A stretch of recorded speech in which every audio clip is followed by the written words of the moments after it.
Welcome to Excel classes. कैसे हैं आप सब लोग जी।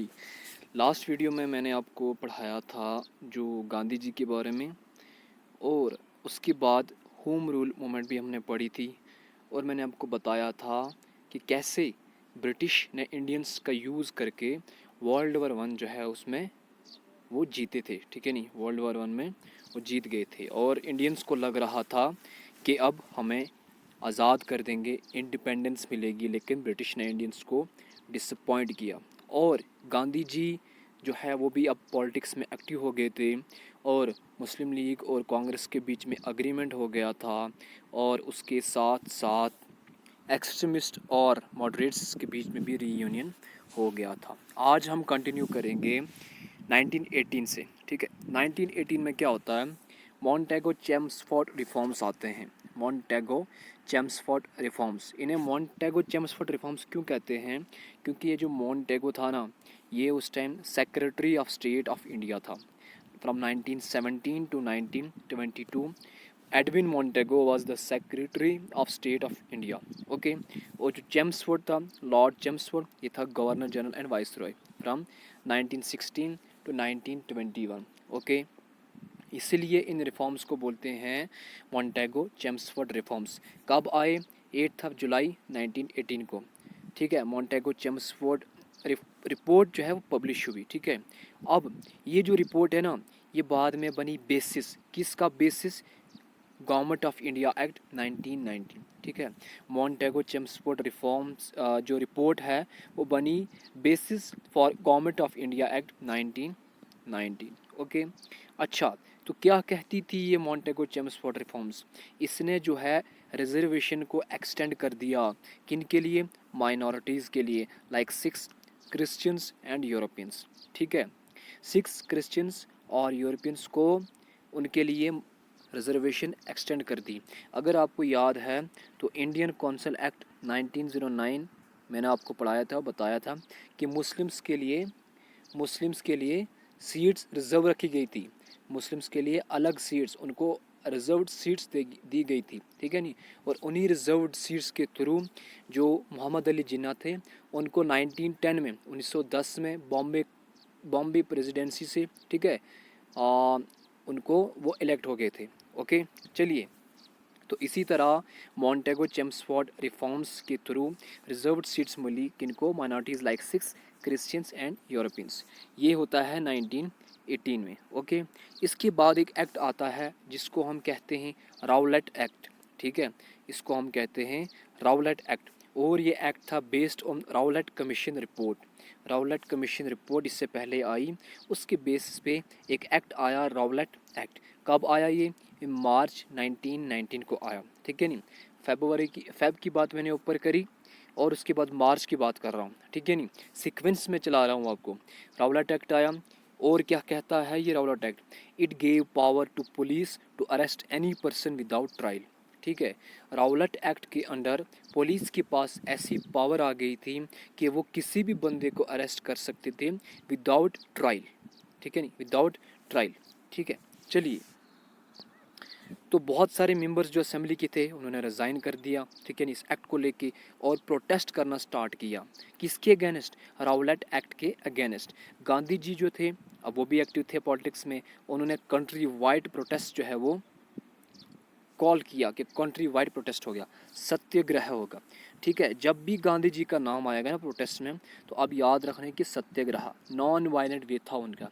वो कभी वायलेंस को लाइक नहीं करते थे। ठीक है नहीं, कभी नहीं किया उन्होंने। ठीक है, चलिए जी, इसके बाद इसके साथ साथ 6 अप्रैल 1919 को ऑब्ज़र्व किया गया नेशनल ह्यूमिलेशन डे। 6 अप्रैल 1919 को ऑब्ज़र्व किया गया नेशनल ह्यूमिलेशन डे। अच्छा, ये तो हो गया। पहले मॉन्टेगो चेम्सफोर्ड रिफॉर्म्स, इंडियंस खुश नहीं होंगे। ठीक है नहीं, अच्छा, क्योंकि गांधी जी हमेशा अगेंस्ट थे सेपरेट इलेक्टोरेट्स को लेके। हमेशा जो है वो गांधी जी क्या थे, वो अनहैप्पी थे। वो कभी नहीं चाहते थे कि इंडिया में माइनॉरिटीज़ को सेपरेट इलेक्टोरेट मिले। ठीक है नहीं, मतलब वो चाहते थे कि यूनिटी बनी रहे, हिंदूज़, मुस्लिम, सिख्स, ठीक है नहीं, क्रिश्चियन, सब मिल के रहें। वो यूनिटी बनाना चाहते थे, वो इंडियंस को पावरफुल करना चाहते थे। लेकिन लेकिन लेकिन ब्रिटिश का जो डिवाइड एंड रूल पॉलिसी था, ठीक है नहीं, वो सबको डिवाइड करना चाहते थे। इसीलिए वो माइनॉरिटीज़ के लिए रिजर्व्ड सीट्स रख रहे थे असेंबली में। ओके, अच्छा, आया मॉन्टेगो चेम्सफोर्ड रिफॉर्म, उसके बाद राउलेट एक्ट आया। अब राउलेट एक्ट चल रहा है, तो अब क्या कर सकती है पुलिस, किसी को भी अरेस्ट कर सकती है विदाउट ट्रायल। इसी बीच एक बड़ा हादसा होता है, ये इसका नाम है जलियांवाला बाग मैसेकर, ठीक है नहीं। कब की बात है, अभी मैंने आपको ऊपर बताया कि 6 अप्रैल 1919 को नेशनल ह्यूमिलेशन डे ऑब्जर्व किया गया। अब 7 दिन बाद 30 अप्रैल 1919 जब पूरा नेशन प्रोटेस्ट कर रहा था, किसके अगेंस्ट, दो लीडर्स थे, डॉक्टर सत्यपाल और सैफुद्दीन किचलू, जिनको ये जो न्यू राउलेट एक्ट आया जो हमने ऊपर पढ़ा, इसके अंडर अरेस्ट किया गया था। दो members doctor Satyapal and Saifuddin Kitchlew, इनको अरेस्ट किया गया था राउलेट एक्ट के अंडर। अब पूरा इंडिया जो है प्रोटेस्ट कर रहा था इनके अरेस्ट के अगेंस्ट। तो क्या होता है, जलियांवाला बाग अमृतसर में, ठीक है नहीं, यहाँ पे भी प्रोटेस्ट हो रहा था। एक बाग है अमृतसर में जहाँ पे क्राउड जो है वो प्रोटेस्ट कर रहा था पीसफुली, ठीक है नहीं, पीसफुली प्रोटेस्ट कर रहा था। तो एक आर्मी का जनरल डायर जिसका नाम था, वो ब्रिटिश आर्मी के साथ घुसा जलियांवाला बाग में। तो उसने क्या किया, फायर कर दिया, ठीक है नहीं, फायरिंग स्टार्ट कर दी लोगों के ऊपर, जो अनआर्म्ड पीपल थे उनके ऊपर फायरिंग स्टार्ट कर दी, ठीक है नहीं। तो कम से कम 2000 लोग तो मरे थे इसमें, ठीक है नहीं, 2000 लोग इसमें मर गए। लेकिन एक्चुअल में 2000 लोग मरे थे, 2000 से ज़्यादा कहा जाता है, लेकिन ब्रिटिश ने जो रिपोर्ट दी उसके अकॉर्डिंगली सिर्फ 379 लोग ही मरे, सिर्फ 379 लोग ही मरे। कहाँ पे, जलियांवाला बाग मैसेकर में, अकॉर्डिंग टू ब्रिटिश। ओके, अच्छा, गांधी जी ने क्या बोला, गांधी जी ने बोला इसको ऑफिशियल वाइट वॉश। क्या, गांधी जी ने इस इवेंट को बोला, इस स्ट्रैटेजी, इस हादसे को बोला क्या, ऑफिशियल वाइट वॉश और द हिमालयन ब्लंडर।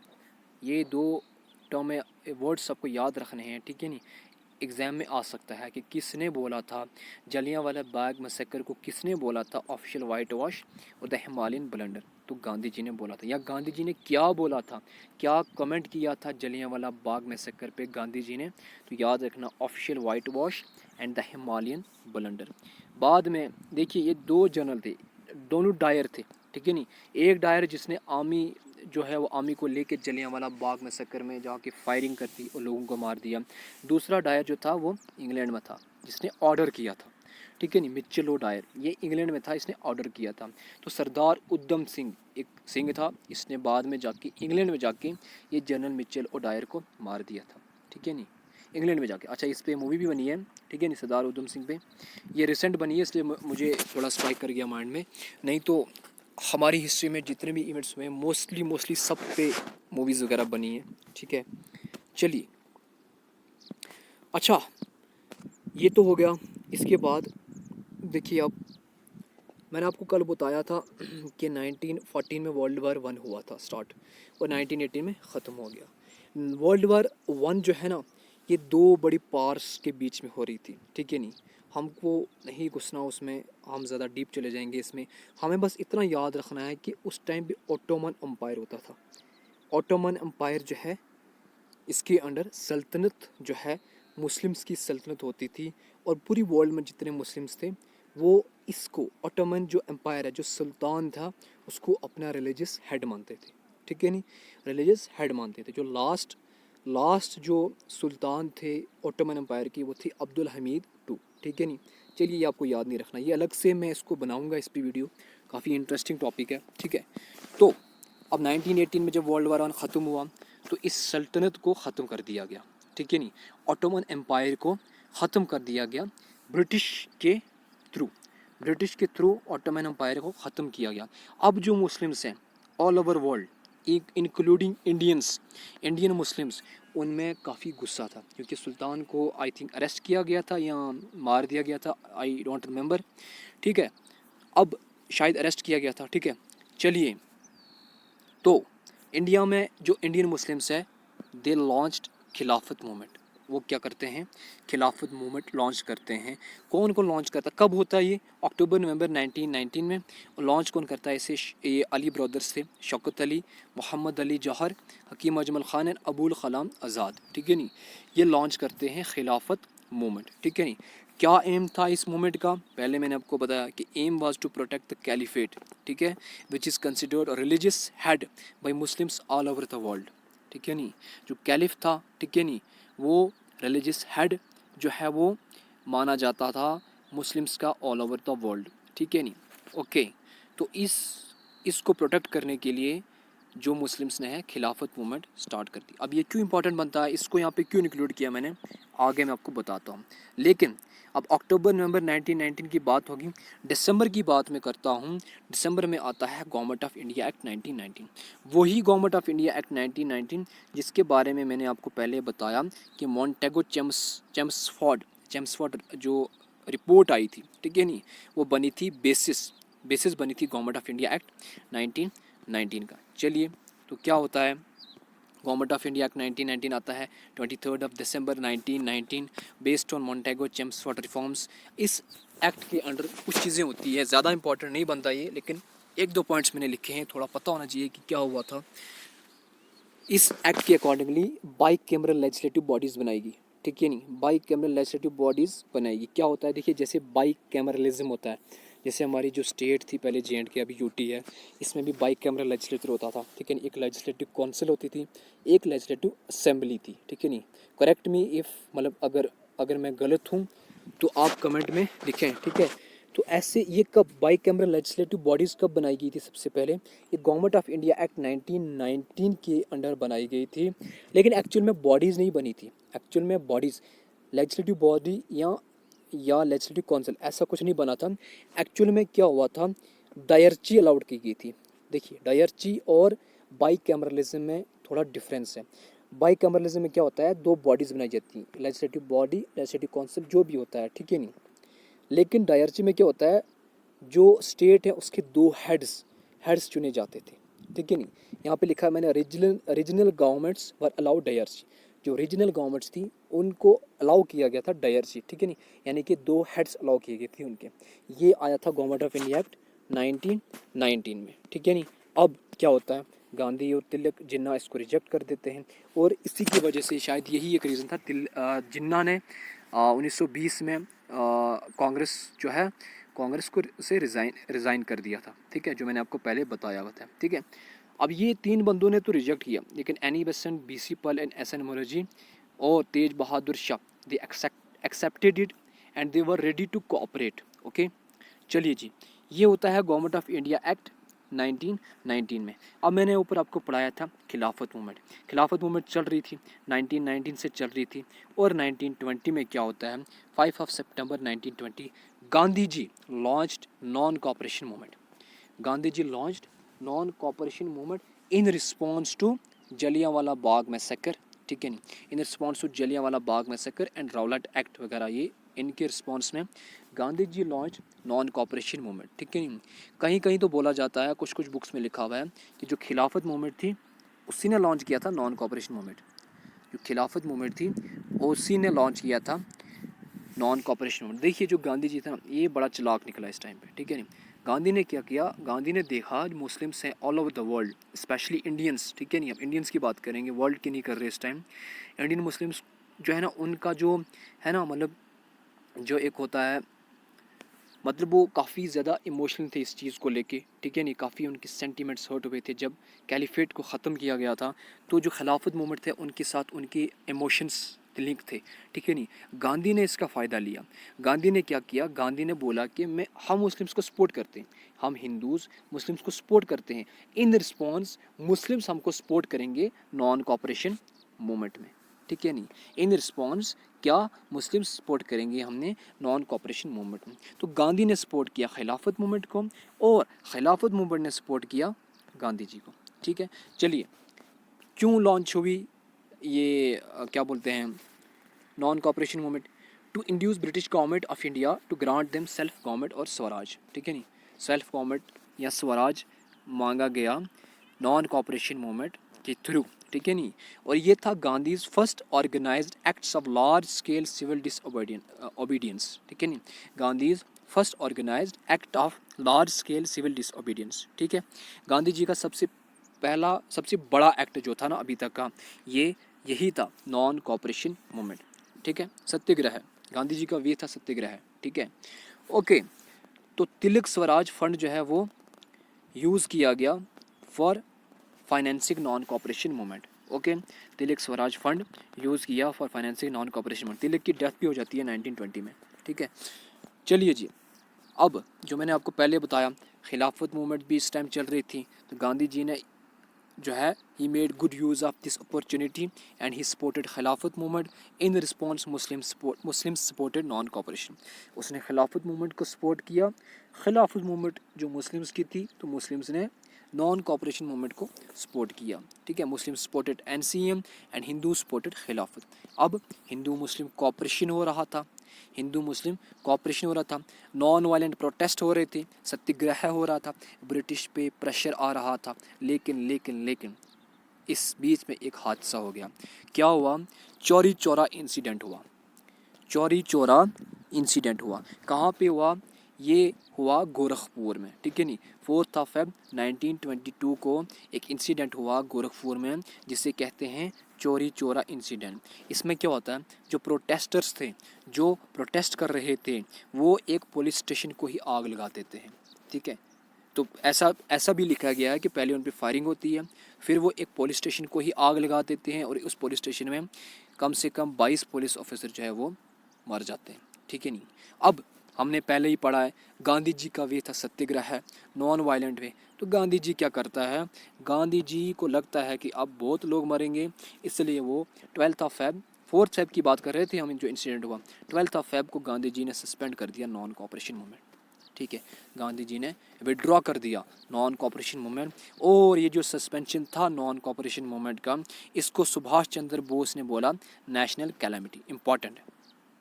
हालांकि जितने भी लीडर्स थे, जितने भी फ्रीडम फाइटर्स थे, सबको बुरा लगा इस चीज़ से, ठीक है नहीं, सबको बुरा लगा। लेकिन गांधी का तरीका यही था, उसका वे यही था, ठीक है नहीं, आप उसे चेंज नहीं कर सकते, ठीक है। तो ये एक इम्पॉर्टेंट पॉइंट है। सुभाष चंद्र बोस ने बोला नेशनल कैलामिटी, किसको? Suspension of non cooperation movement. अच्छा, देखिए 1923 में एक ट्रीटी हुई थी, ट्रीटी ऑफ लोज़ान। इस पर मैं अलग से वीडियो बनाऊंगा। इस ट्रीटी के थ्रू क्या होता है, जो खिलाफत थी टर्की में, ठीक है नहीं, ऑटोमन एम्पायर ख़त्म हो जाता है और वहाँ पे भी डेमोक्रेटिक गवर्नमेंट आ जाती है, ठीक है नहीं। अब जब 1923 में ये चीज़ हो गई, तो 1924 में खिलाफत मूवमेंट जो है वो भी ख़त्म हो जाती है, ठीक है नहीं। यहाँ पे लिख दीजिए 1924 में खिलाफत मूवमेंट भी ख़त्म हो जाती है। अब खिलाफत भी ख़त्म हो गई, नॉन कॉपरेशन भी ख़त्म हो गई, ठीक है नहीं। और देखिए, जो नॉन कॉपरेशन मूवमेंट ख़त्म होती है ना, इसका बहुत इम्पैक्ट पड़ता है, ठीक है नहीं। इस पे क्या होता है, the withdrawal of non cooperation movement leads to the arrival of Swaraj party. The withdrawal of non cooperation movement, जो नॉन कॉपरेशन मूवमेंट विड्रॉ होती है, इसी के साथ साथ स्वराज पार्टी का अराइवल होता है। CR दास, मोतीलाल नेहरू और लाला लाजपत राय, ये प्रो चेंजर, ये चाहते थे कि अब चेंज होना चाहिए, अब कुछ चेंज होने चाहिए। ये चाहते थे कि हम इलेक्शंस लड़ें, हम क्या करें, इलेक्शंस लड़ें। लेकिन जो राजेंद्र प्रसाद था, जो V पटेल और राजगोपाल आचार्य, ये कुछ चेंज नहीं चाहते थे। ये वही पुरानी बात होगी मॉडरेट्स वर्सेस एक्सट्रीमिस्ट की, ठीक है। तो क्या होता है, 1922 का सेशन, INC का गाया सेशन, जिसको प्रिस्क्राइब कर रहा था, प्रिजाइड कर रहा था CR दास, ठीक है नहीं। ओके, इसमें क्या होता है, ये जो काउंसिल एंट्री रेजोल्यूशन था जो डाला गया इस सेशन में, वो रिजेक्ट हो गया, ठीक है। मोस्टली प्रो चेंजर्स चाहते थे कि हम काउंसिल में एंट्री करें, ठीक है नहीं, हम इलेक्शंस लड़ें, हम अपनी गवर्नमेंट बनाएं। लेकिन नो चेंजर्स ये नहीं चाहते थे, तो काउंसिल एंट्री रेजोल्यूशन रिजेक्ट हो गया। काउंसिल एंट्री रेजोल्यूशन रिजेक्ट हो गया, तो CR दास ने रिज़ाइन कर दिया। CR दास ने कांग्रेस से रिज़ाइन किया और अपनी पार्टी बनाई, स्वराज पार्टी। कब की बात है ये 1922 की बात है। अब जब उसने अपनी पार्टी बनाई, स्वराज पार्टी, तो उसने इलेक्शन लड़ना शुरू किया। उसने 1923 में जो सेंट्रल लेजिस्लेटिव असेंबली इलेक्शंस हुए, उसमें स्वराज पार्टी ने इलेक्शन लड़ा और 42 आउट ऑफ 104 सीट्स जो है वो उन्होंने जीती। 42 सीट्स जीती आउट ऑफ 104, ठीक है। पार्टी तो नहीं बनेगी, मेजॉरिटी में नहीं है, लेकिन leader of opposition party CR दास चुना गया। और एक पॉइंट यहाँ मैं भूल गया हूँ, वेथल पटेल, ठीक है नहीं, वो बने थे फर्स्ट इलेक्टेड स्पीकर, ठीक है नहीं, वेथल पटेल बने थे first elected speaker of legislative assembly. यहाँ पे मैं ऐड कर दूंगा नोट्स में, आप इधर लिख देना, ठीक है।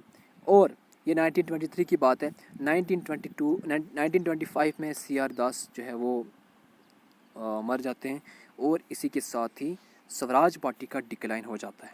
इसी के साथ ही स्वराज पार्टी का डिक्लाइन हो जाता है। चलिए थोड़ा सा एक क्विक रिवीजन कर लेते हैं हम इसको, ठीक है नहीं। देखिए क्या होता है, मॉन्टेगो चेम्सफोर्ड रिफॉर्म्स आती हैं, कब आती हैं? 8 जुलाई 1980 को क्वेश्चन आएगा। कब कब पब्लिश हुई मॉन्टेगो चेम्सफोर्ड रिफॉर्म्स? 8 जुलाई 1980। क्वेश्चन आएगा कौन था एडविन मॉन्टेगो, क्वेश्चन आएगा कौन था लॉर्ड चेम्सफोर्ड। क्वेश्चन आ सकता है कि 1917, 18, 19 में जो इवेंट्स हुए इनमें से किसी पे भी आ सकता है कि बताइए कौन था वाइसरॉय इस टाइम पे। तो इस टाइम पे वाइसरॉय था लॉर्ड चेम्सफोर्ड। क्वेश्चन आएगा कौन सी रिपोर्ट बनती है basis for government of India act 1919? तो ये थी मॉन्टेगो चेम्सफोर्ड रिफॉर्म्स। क्वेश्चन आ सकता है कि मॉन्टेगो चेम्सफोर्ड रिफॉर्म्स के अंडर जो रिजर्व्ड सीट्स रखी गई थी वो किसके लिए एक्सटेंड करी गई थी, किसके लिए? तो वो minorities like Sikhs, like Christians and Europeans. Question आ सकता है कि बताइए राउलेट एक्ट जो है कौन सी डेट को आया था, कौन से टाइम पे आया था, कौन सी ईयर में आया था? 1919 में पास हुआ था। किसके बेस पे था ये? राउलेट कमीशन रिपोर्ट के बेस पे। क्या पावर देता था ये, किसको देता था पावर? पुलिस को। क्या पावर? कि वो अरेस्ट कर सकते हैं किसी भी पर्सन को विदाउट ट्रायल। ओके, बताइए बताइए बताइए। मेंबर्स बहुत सारे रिज़ाइन हुए, किस वजह से? उन्होंने प्रोटेस्ट किया, उन्होंने किसके अगेंस्ट? राउलेट एक्ट के अगेंस्ट, ठीक है नहीं। बताइए Gandhi called country wide protest, satyagraha है। अच्छा बताइए कौन से डे को बोला जाता है, ऑब्जर्व किया जाता है नेशनल ह्यूमिलेशन डे? ये है 6 अप्रैल, ठीक है। 6 अप्रैल 1919 को जो है नेशनल ह्यूमिलेशन डे जो है ऑब्जर्व किया गया। बताइए जलियांवाला बाग मैसेकर कौन सी डेट को होता है, ठीक है नहीं? 30 अप्रैल 1919 को। बताइए कौन से 2 लीडर्स थे जिनको अरेस्ट किया गया था और जिनके फेवर में जो है प्रोटेस्ट हो रहा था, ठीक है नहीं? वो थे डॉक्टर सत्यपाल एंड सैफुद्दीन किचलू। इसी एक्ट के अंडर, राउलेट एक्ट के अंडर इनको अरेस्ट किया गया था। बताइए कितने लोग मारे गए, ठीक है नहीं? ऑफिशियल जो रिपोर्ट है वो 379 है अकॉर्डिंग टू ब्रिटिश। बताइए गांधी ने क्या बोला, गांधी ने क्या कमेंट किया जलियांवाला बाग पे? ऑफिशियल वाइट वॉश और द हिमालयन ब्लंडर। बताइए। चलिए सरदार उधम सिंह ने बाद में मार दिया मिचेलो डायर को, ठीक है नहीं? अच्छा बताइए खिलाफत मूवमेंट कब लॉन्च हुई? अक्टूबर नवंबर 1919 में। बताइए किसने लॉन्च किया? ये अली ब्रदर से, हकीम अजमल खान एंड अबुल कलाम आज़ाद। बताइए क्या एम था इसका? एम था इसका टू प्रोटेक्ट द कैलिफेट। बताइए गवर्नमेंट ऑफ इंडिया एक्ट जो है कब आया? 23 दिसंबर 1919। बताइए कौन सी रिपोर्ट जो है वो बेसिस बनती है government of India 1919? मॉन्टेगो Chelmsford reforms. बताइए 1919 गवर्नमेंट ऑफ इंडिया एक्ट के अंडर क्या बनता है, क्या होता है? बाई कैमरल लेजिस्लेटिव बॉडीज़ बनती हैं, lower house and upper house were made. Okay बताइए गांधी जी ने क्या फेवर किया या अगेंस्ट थे किसके? Government of India 1919। तो गांधी जी, तिलक और जिन्ना, इन सारों ने रिजेक्ट किया। तो किसने एक्सेप्ट किया? एनी बेसेंट, BC पाल, SN बनर्जी और तेज बहादुर शाह, इन्होंने एक्सेप्ट किया और वो रेडी थे टू कॉपरेट। बताइए नॉन कॉपरेशन मूवमेंट को कौन लॉन्च करता है? गांधी जी लॉन्च करता है। कब करता है? 5 सितंबर 1920। क्यों लॉन्च करता है? To induce British government of India to grant them self government और स्वराज। बताइए गांधी का first organised act of large scale civil disobedience कौन था? तो यही था भाई नॉन कॉपरेशन मूवमेंट। बताइए कौन सा फंड बनाया गया था to finance non cooperation movement? तो ये था Tilak Swaraj fund for financing non cooperation movement. बताइए खिलाफत मूवमेंट, बताइए खिलाफत मूवमेंट भी चल रही थी उसी टाइम पे, तो गांधी जी ने सपोर्ट किया खिलाफत मूवमेंट को और खिलाफत मूवमेंट ने सपोर्ट किया नॉन कॉपरेशन को। तो क्या हुआ? मुस्लिम्स ने सपोर्ट किया NCM को, हिंदूज ने सपोर्ट किया खिलाफत को, हिंदू मुस्लिम कॉपरेशन हुआ और नॉन वायलेंट प्रोटेस्ट सत्याग्रह हुआ, ठीक है। बताइए चौरी चौरा इंसिडेंट कौन से टाइम पे हुआ? तो ये 4 फ़रवरी 1922 की बात है और रुखपुर में होता है। बताइए इसके अंडर कितने पुलिस ऑफिसर मारे जाते हैं? 22 पुलिस ऑफिसर मर जाते हैं। एक पुलिस स्टेशन को आग लग जाती है और जला दिया जाता है। बताइए गांधी जी ने क्यों सस्पेंड किया नॉन कोऑपरेशन मूवमेंट? तो इसी की वजह से किया भाई, चौरी चौरा इंसिडेंट की वजह से। कब किया? 4 फ़रवरी को इंसिडेंट होता है। 12 फ़रवरी 1922 सॉरी, यहाँ पे मिस्टेक हो गया, 1922 को गांधी जी ने सस्पेंड किया नॉन कोऑपरेशन मूवमेंट। तो बताइए नॉन कोऑपरेशन मूवमेंट जो सस्पेंड हुई, तो सुभाष चंद्र बोस ने इस पर कमेंट किया। उसने क्या बोला ये नेशनल कैलामिटी है। तो अच्छा बताइए खिलाफत मूवमेंट कब एंड होती है? तो खिलाफत मूवमेंट एंड होती है 1924 को। लिखना भूल गया आप, लिख दीजिए। ओके चलिए, स्वराज पार्टी, ठीक है, स्वराज पार्टी जो है वो क्यों बनाई जाती है? कौन बनाता है? CR दास बनाता है। क्यों बनाता है? क्योंकि वो प्रो चेंजर था, वो चाहता था हम इलेक्शन कंटेस्ट करें। ओके, असेंबली में एंट्री चाहता था, वो काउंसिल में एंट्री चाहता था। कौन कौन चाहता था ये? CR दास, मोतीलाल नेहरू और लाला लाजपत राय। राजेंद्र प्रसाद नहीं चाहता था। V पटेल और राजगोपालाचार्य ये नो चेंजर्स थे। बताइए कौन से सेशन में काउंसिल एंट्री रेजोल्यूशन जो है वो डाला गया था? वो 1922 का गया सेशन था जिसको प्रिजाइड किया था CR दास ने, ठीक है नहीं? और क्या एक्सेप्ट हुआ रेजोल्यूशन या रिजेक्ट हुआ? तो रिजेक्ट हुआ था। बताइए CR दास ने क्या किया? उसने रिज़ाइन कर दिया फिर, और स्वराज पार्टी शुरू कर दी। बताइए कितने सीट्स, आउट ऑफ कितनी सीट्स उसने लिए थे जब इलेक्शन लड़ा था? 42 आउट ऑफ 104 सीट्स ली थी स्वराज पार्टी ने। और CR दास बना leader of opposition party, leader of opposition party. फिर 1925 में उसकी डेथ हो जाती है और डिक्लाइन ऑफ स्वराज पार्टी, ठीक है। यहाँ पे 1924 का जो INC का सेशन था उसको प्रेजाइड किया था गांधी जी ने। आप लिख दीजिए, इंपॉर्टेंट है ये, ठीक है। और 1916 जब लखनऊ पैक्ट हुआ था, मैं भूल गया, वहाँ पे प्रेजाइड किया था अंबिका चरम मजुमदार, ठीक है नहीं, क्योंकि वो इंपॉर्टेंट है, मैं भूल गया हूँ, आप लिख दीजिए, नोट्स में मैं लिख दूँगा। ओके, अगर आपको ये PDF चाहिए, ठीक है, तो मैं इसको डाल देता हूँ टेलीग्राम ग्रुप में, टेलीग्राम चैनल बनाऊँगा भी मैं, उसमें डाल दूँगा। चलिए जी, अगर आपको ये वीडियो पसंद आता है तो आप इसको लाइक करें, चैनल को सब्सक्राइब करें, ठीक है नहीं, शेयर करें अपने फ्रेंड्स के साथ, हमें मोटिवेट करें ताकि हम ऐसा ही और इससे भी बेहतर कंटेंट आपके लिए बनाते रहें। चलिए ठीक है, अल्लाह हाफ़िज़।